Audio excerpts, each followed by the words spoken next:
miss him so much, but he requires more than what I can offer him as just a mom. You kind of need a motion sickness pill to carry a Zoom conversation with April Bonacorsi. She literally has her hands full with Ava. I'm sorry, the baby spit up all over me. You're fine. And her son, Aiden. There's also her 14-year-old son, Bradley. You don't see him, but he's there. Always in my heart. Talk about him every day. Everything I do, I think about Bradley. And the guilt. She says with laughter.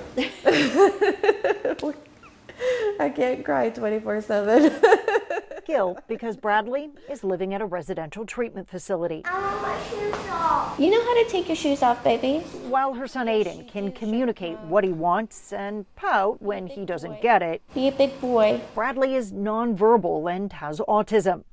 Since he can't use words to communicate his feelings, he often speaks through aggression. Stop.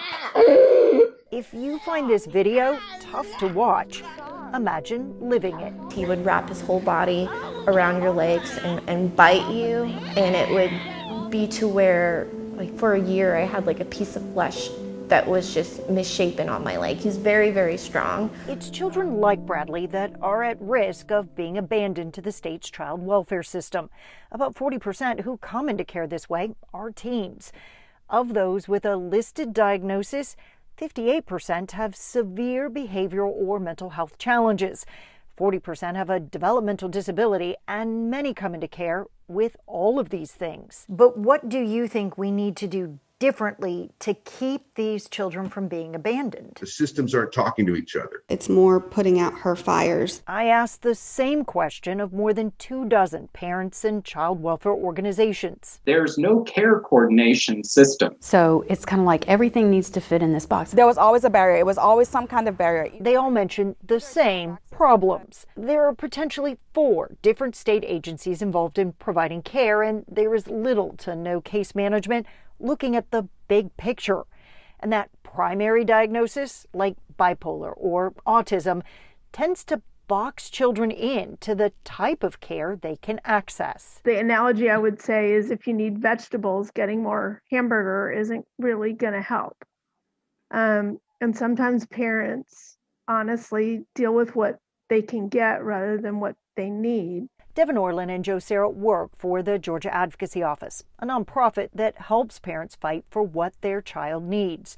The state's guide to helping parents openly admits getting help can be a long and difficult process. Once a child qualifies for Medicaid, that comes with certain commitments. You're legally entitled to a case manager.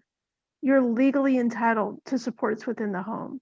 And you're legally entitled to not have to fight, scrap, and go broke doing it. Yet April says every service is a fight.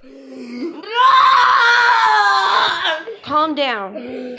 When she tried to get Bradley behavioral therapy, she ended up on a waiting list.